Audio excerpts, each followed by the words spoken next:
बंगाल में जीत के बाद प्रदेश के स्तर पर पहले कैबिनेट में कल्याणकारी योजनाओं पर फैसला लिया जाएगा। इसका संकेत खुद प्रधानमंत्री नरेंद्र मोदी दे चुके हैं, लेकिन उससे पहले केंद्रीय कैबिनेट ने एक फैसला लिया है जो कि पूरे राष्ट्र के साथ बंगाल की भावनाओं के लिए विशेष महत्व रखता है। राष्ट्रगीत वंदे मातरम को अब राष्ट्रगान जनगण मन के समान दर्जा प्राप्त होगा। राष्ट्रगान के अपमान की तरह राष्ट्रगीत के अपमान पर भी अब सजाया या जुर्माना हो सकता है। इस विषय पर बात करते हुए मुख्यमंत्री पुष्कर सिंह धामी ने कहा, भारत सरकार ने इस विषय पर सभी को अपनी गाइडलाइंस जारी कर दी है और अब इस विषय को सभी ने अपनाना है। जहां तक 2027 की बात है तो हमारे युवा मुख्यमंत्री माननीय पुष्कर सिंह धामी जी के नेतृत्व में वैसे भी उत्तराखंड में अद्वितीय कार्य हो रहे हैं और अस्कोट से लेकर आराकोट तक जो माननीय मुख्यमंत्री जी के नेतृत्व में जो विकास की बयार आज उत्तराखंड की जनता देख रही है, तो मुझे ये पक्का यकीन है कि उनके नेतृत्व में हमने एक बार 2022 में ये मिथक तोड़ा कि एक बार कांग्रेस एक बार भाजपा आती थी, लेकिन हम दोबारा भाजपा आई।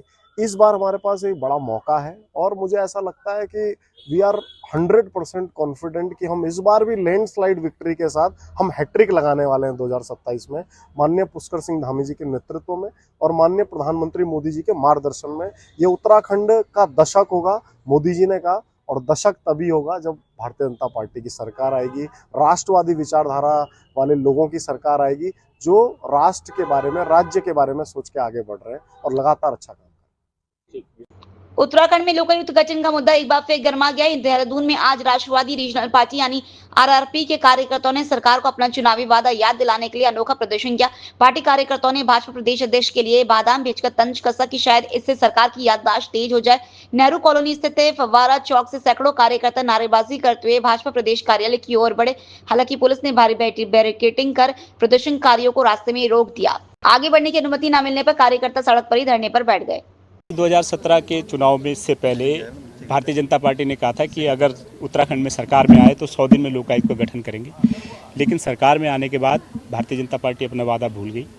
2022 में फिर से चुनाव हुए, फिर से सरकार में आई भारतीय जनता पार्टी, लेकिन अपने इस वादे पे भारतीय जनता पार्टी ने अमल नहीं किया। उस वादे को याद दिलाने के लिए आज हमने भारतीय जनता पार्टी के दफ्तर में यहाँ पर कूच किया था और हमने उनको अपने साथ राष्ट्रवादी रीजनल पार्टी के तमाम साथियों ने बादाम लेकर के आए हैं, अखरोट लेकर के आए हैं उनके लिए कि ताकि उनकी याददाश्त दुरुस्त हो। 2017 में किया गया वादा वो लोग दोबारा से याद करें और इस दोबारा से जो चुनावी मैदान में जाने की तैयारी भाजपा कर रही है उसमें चुनाव मैदान में जाने से पहले अपना वादा पूरा करें, वादा याद दिलाया जाए उनको। इसलिए हम लोग आज यहाँ पर आए थे। केदारनाथ धाम जहां इस वक्त देश भर से लाखों श्रद्धालु बाबा केदार के दर्शन के लिए पहुंच रहे हैं, वहीं धाम की सुरक्षा व्यवस्था पर उस वक्त बड़े सवाल खड़े हो गए जब एक संदिग्ध युवक के पास से बंदूक मिलने की खबर सामने आई। पुलिस इसे सघन चेकिंग अभियान की कामयाबी बता रही है और बरामद बंदूक को खिलौना कह रही है, लेकिन स्थानीय सूत्रों की माने तो मामला पुलिस की कहानी से काफी अलग है। बताया जा रहा है कि रायबरेली निवासी युवक दर्शन के लिए धाम पहुंचा था। इसी दौरान एक टेंट संचालक को उसके सामान पर शक हुआ। कपड़े में लिपटी वस्तु को देखने पर मामला संदिग्ध लगा और तुरंत पुलिस व एलआईयू को सूचना दी गई। देखते ही देखते इलाके में हलचल मच गई, लेकिन सबसे बड़ा सवाल यही है कि आखिर इतनी सुरक्षा और चेकिंग के दावों के बीच संदिग्ध युवक धाम तक पहुंचा कैसे। आज दिनांक 6 मई 2026 को सायंकालीन संदिग्ध व्यक्ति की चेकिंग के दौरान रुद्रप्रयाग पुलिस की टीम को टेंट्स की चेकिंग के दौरान एक व्यक्ति के पास से 2 धारदार हथियार, 2 खिलौना बंदूक बरामद हुई थी। उक्त व्यक्ति रायबरेली का रहने वाला है। इसके परिवार से पूछताछ में ज्ञात हुआ कि उक्त व्यक्ति जो है मानसिक तौर पर अस्वस्थ है। पूछताछ जारी है और उचित वैधानिक कार्रवाई अमल में लाई जाएगी। इसके अतिरिक्त जो टेंट स्वामी जिसने उसे वहां पे जगह दी थी उसके विरुद्ध भी चालानी कार्रवाई करी जा रही है, क्योंकि उसने किसी प्रकार के आईडीज वगैरह नहीं रखे थे उस व्यक्ति के। चंपावत की कथित घटना को लेकर उत्तराखंड की राजनीति लगातार गरमाई हुई है। भाजपा ने कांग्रेस पर मामले का राजनीतिकरण करने और बिना तथ्यों के माहौल बनाने का आरोप लगाया। देहरादून में भाजपा प्रदेश महामंत्री दीप्ति रावत ने प्रेस वार्ता करते हुए कहा कि जांच में कई ऐसे तथ्य सामने आए हैं जिनसे कथित घटना पर सवाल खड़े हो रहे हैं। उन्होंने कहा कि पुलिस की कॉल ट्रेसिंग, मेडिकल रिपोर्ट और फॉरेंसिक जांच में वैसी बातें सामने नहीं आई जैसी शुरुआत में बताई गई थी। जिसको लेकर लगातार कई महीनों से भारतीय जनता पार्टी की छवि को धूमिल जो आप सब सुन ही रहे हैं, कल से लगातार वो खबर हम देख भी रहे हैं, पढ़ भी रहे हैं कि एक घटना जो चंपावत में होती है और उसको एक पूरा उसका राजनीतिकरण किया जाता है और उसके बाद जब साक्ष्य सामने आते हैं तो हमें पता लगता है कि तथ्य क्या है और क्या क्या हुआ वहां पर, और ऐसा कुछ था ही नहीं जिसको राजनीति जिस पे करने की कोशिश की गई। हम सब ने देखा कि ये जिस प्रकार का कृत्य है, अगर हम बात करें हमारे प्रदेश की, हमारे देश की बच्चियों की, तो हम सब उनके लिए प्रतिबद्ध हैं कि किस तरह उनकी जो सुरक्षा है हमारे लिए सर्वोपरि है, सबसे पहले है। लेकिन अगर ऐसी कोई भी मुद्दा आता है तो उसको राजनीतिकरण करना, उस पर अपनी राजनीतिक रोटियां सेकने का अगर काम है, तो कांग्रेस लगातार ऐसे कामों में लिप्त दिखाई देती है, हम देख रहे हैं। रुड़की के चंद्रशेखर चौक पर आज चंपावत कांड को लेकर कांग्रेस कार्यकर्ताओं गुस्सा फूट पड़ा। महानगर अध्यक्ष राजेंद्र चौधरी के नेतृत्व में दर्जनों कांग्रेस कार्यकर्ताओं ने मुख्यमंत्री का पुतला दहन करते हुए भाजपा सरकार के खिलाफ जमकर नारेबाजी की। प्रदर्शन के दौरान माहौल उस समय गर्मा गया जब पुलिस ने पुतला दहन रोकने की कोशिश की। इस दौरान पुलिस और कांग्रेस कार्यकर्ताओं के बीच तीखी नोकझोंक और छीना झपटी देखने को मिली। काफी देर तक चौक पर गहमागहमी का माहौल बना रहा। सरकार के द्वारा कल पूरे मामले देखिए, ये प्रदर्शन कल ही तय हो चुका था, प्रदेश स्तर पर कल ही तय हो गया था ये प्रदर्शन किया जाएगा।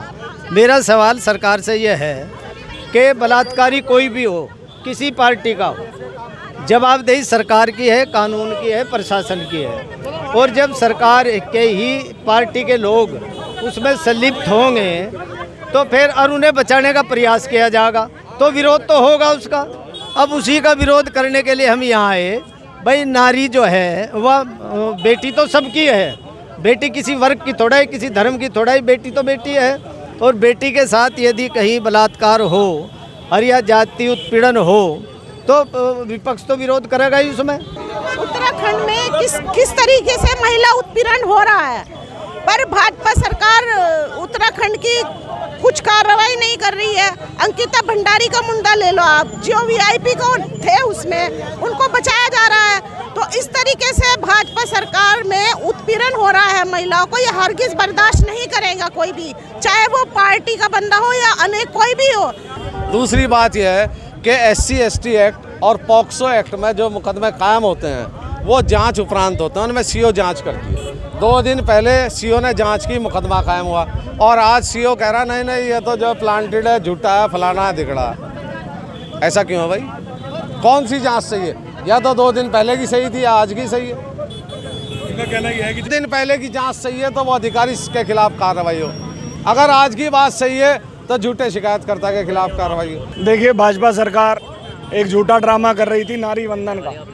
ये नारी वंदन के रूप में भेड़िए पालती है, फिर नारियों के साथ शोषण कराती है। पहले अंकिता भंडारी, फिर शांतर शाह में एक बेटी से रेप, और चाहे उधम सिंह नगर की घटना हो, चाहे कोई भी घटना हो, सब में भाजपा के पदाधिकारी लिप्त हैं। ये झूठ बोल के लोगों को बरगलाते हैं, लोगों को बेवकूफ़ बनाते हैं, और नारी वंदन के भेष में नारियों के साथ भेड़ियों जैसा बर्ताव करते हैं। आज चंपावत में हमारी एक बहन, हमारी एक बेटी, गरीब घर की, बिना माँ की, वो बेटी के साथ बलात्कार होता है, उसकी बॉडी रस्सियों से बंधी हुई पाई जाती है, 12 घंटे तक FIR नहीं होती, और उसके बाद ये लोग सेटिंग करके डरा धमका के, क्योंकि CM पुष्कर सिंह धामी की विधानसभा है, डरा धमका के उन लोगों को फैसले के लिए मजबूर कर रहे हैं।